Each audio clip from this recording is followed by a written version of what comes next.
जानते हैं कि 20 नवंबर 2025 यानी गुरुवार को पड़ रही है मार्गशीर्ष मास की अमावस्या तिथि।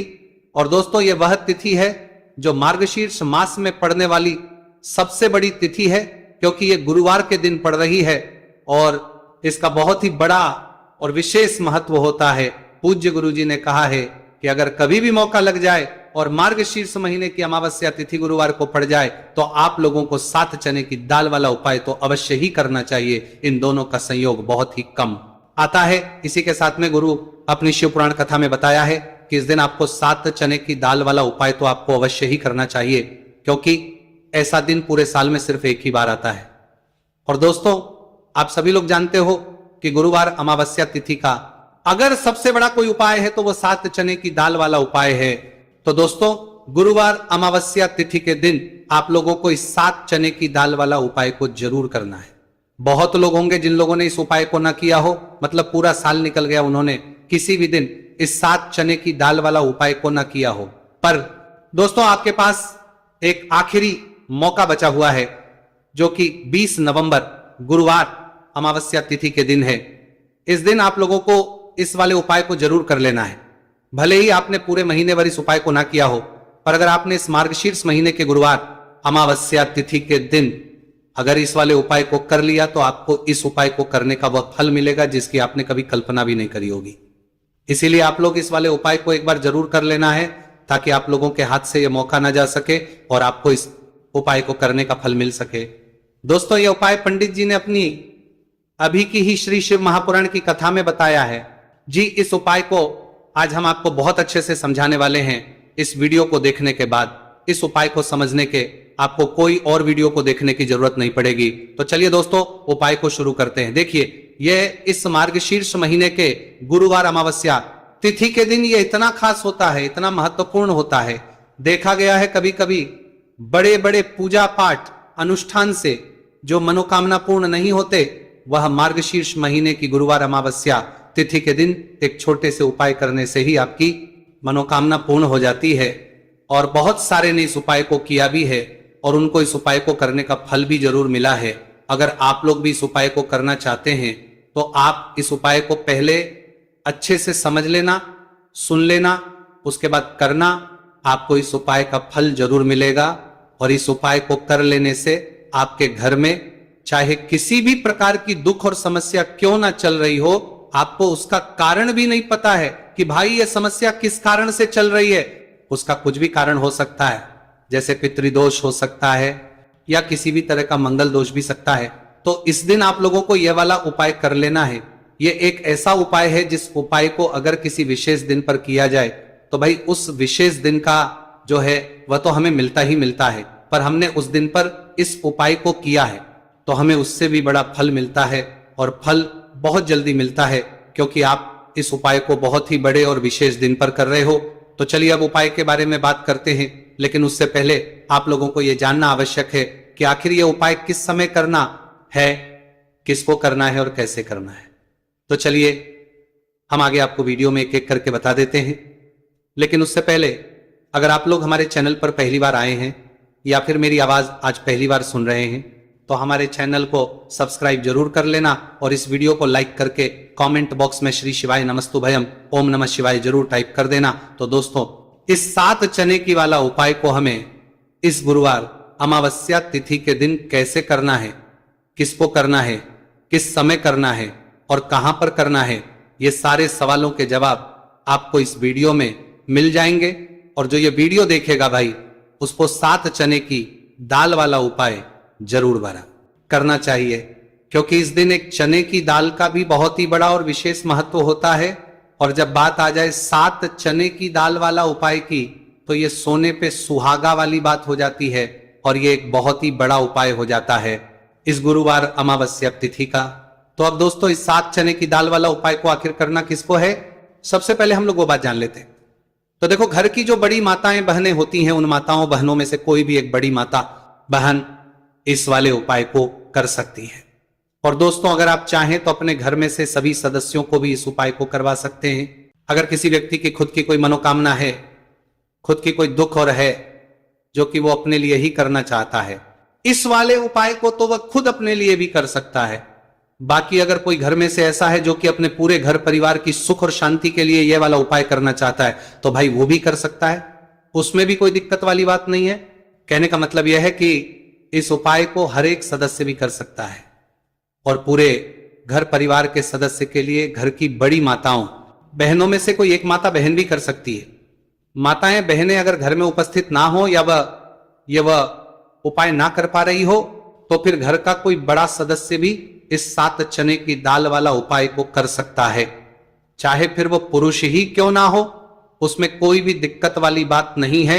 उसके बाद में दोस्तों जो अगला प्रश्न निकल कर आता है वो ये आता है इस उपाय को लेकर कि आखिर इस उपाय को हमें किस समय करना है, सुबह के समय करना है कि शाम के समय करना है। तो देखो, इस वाले उपाय को आप लोग सुबह के समय भी कर सकते हो और शाम के समय प्रदोष काल में भी करते हो। अब अगर आप पूछो कि भाई सबसे उत्तम समय कौन सा रहेगा इस 7 चने की दाल वाला उपाय को करने का, तो हम आपसे बस यही कहेंगे कि इस उपाय को आप सुबह के समय करेंगे तो ज्यादा बेहतर होगा।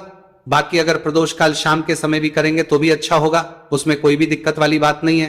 तो अब दोस्तों जो अगली सबसे बड़ी और महत्वपूर्ण बात आती है वही कहा था, वो ये आती है कि सुबह अगर हम उपाय को तो हमें कितने बजे से लेकर कितने बजे तक के बीच में करना है, और शाम के समय प्रदोष काल में करेंगे तो हमें कितने बजे से लेकर कितने बजे के बीच में करना है।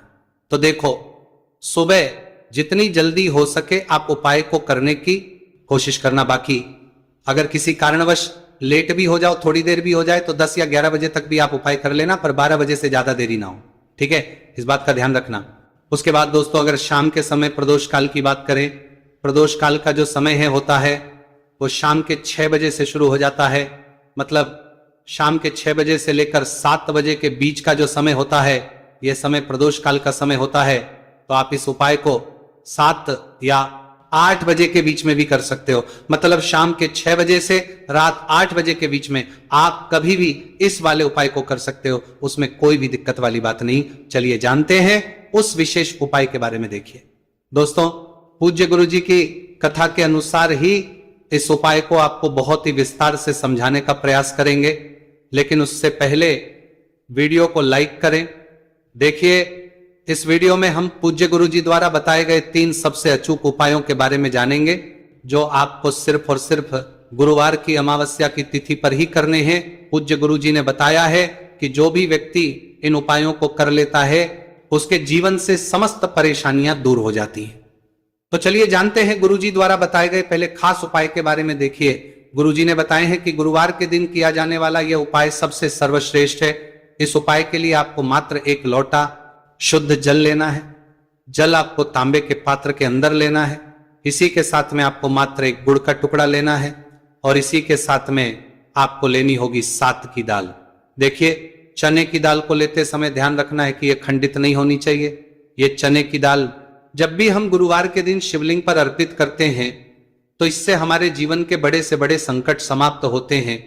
अगर हमारे हाथ में धन प्राप्ति की लकीरें नहीं हैं, अगर हमारे जीवन में दुर्भाग्य के अलावा कुछ है ही नहीं, तो गुरुजी ने कहा है कि हम इस व्यासपीठ से आपको यकीन दिलाते हैं कि गुरुवार के दिन जब भी आपकी दाल वाला ये उपाय करते हैं तो इससे महादेव आपके हाथ की लकीरों को भी परिवर्तित कर देते हैं। तो दोस्तों, ये तीनों ही सामग्री लेकर के आपको पहुंच जाना है भगवान शिव के मंदिर में। देखिए, गुरुजी ने बताया है कि इस उपाय को आप सुबह से लेकर के शाम तक किसी भी समय कर सकते हैं।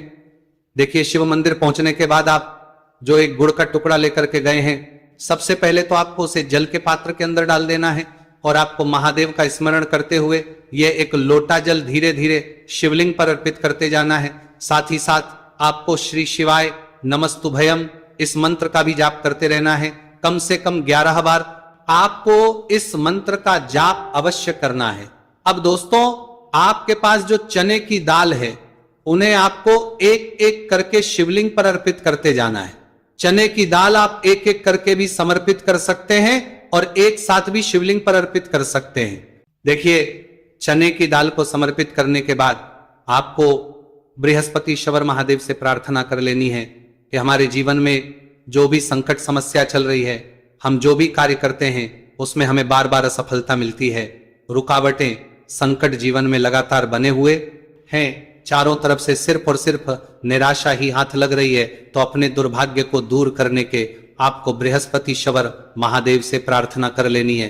पूज्य गुरु जी ने कहा है कि इस गुरुवार के दिन ये चमत्कारी उपाय करके देख लेना और आप स्वयं देखेंगे कि 1 या 2 महीने के अंदर आपके जीवन का जो दुर्भाग्य है वह समाप्त होना प्रारंभ हो जाएगा। अब दोस्तों हम जान लेते हैं दूसरे विशेष और चमत्कारी उपाय के बारे में। देखिए, इस उपाय के लिए आपको मात्र एक तुलसी जी की लकड़ी लेनी होगी। अगर आपके पास पहले से ही तुलसी जी की लकड़ी है तो उसका उपयोग आप कर सकते हैं, और यदि आपके घर में तुलसी जी का पौधा सूखा हुआ है तो वहां से भी आप तुलसी जी की मात्र एक लकड़ी ले सकते हैं।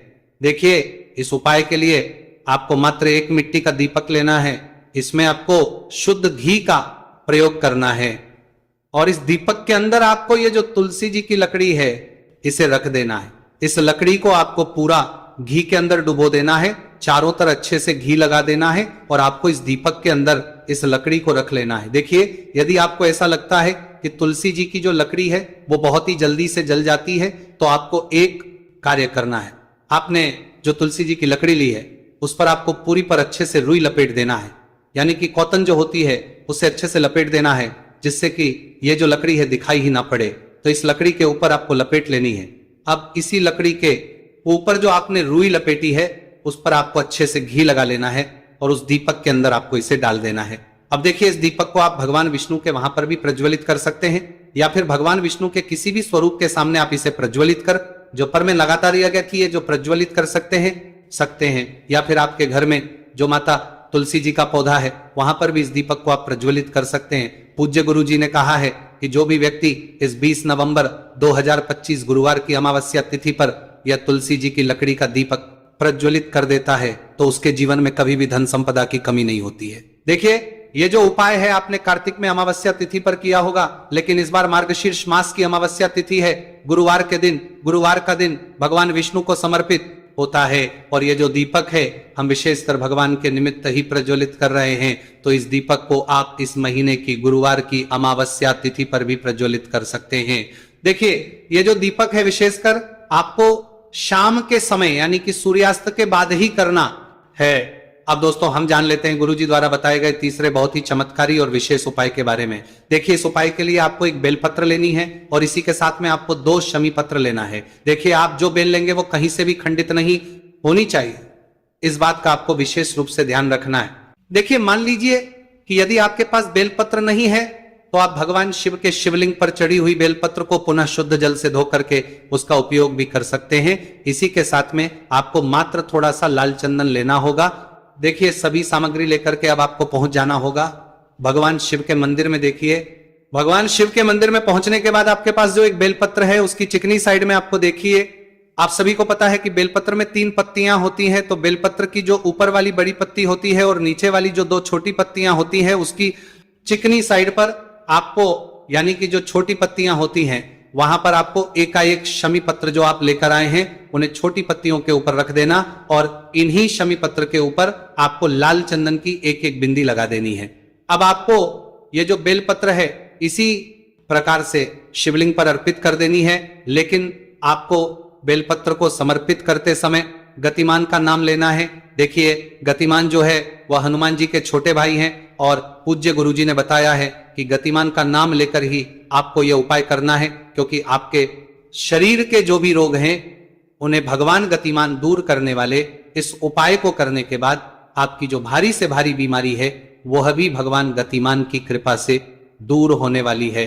देखिए, बेलपत्र की 2 छोटी पत्तियों पर आपने एक एक चमी पत्र रखा, उनके ऊपर आपने एक एक लाल बिंदी लगाई हुई है चंदन की।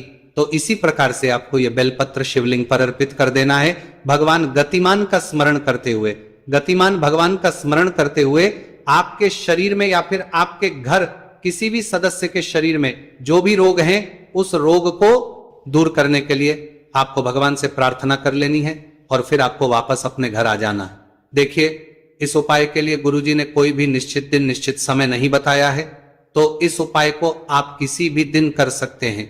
आप लगातार इस उपाय को किसी भी दिन कर सकते हैं, और हफ्ते में केवल एक दिन भी कर सकते हैं। गुरुजी ने कहा है कि यदि आपकी सा लो पुरानी बीमारी है वह भी भगवान गतिमान की कृपा से दूर हो जाएगी। तो दोस्तों इस प्रकार से आज के इस वीडियो में हमने आपको गुरुवार की इस अमावस्या तिथि पर किए जाने वाले 3 बहुत ही चमत्कारी उपाय बताए, जो भी आपके लिए उचित है, सरल है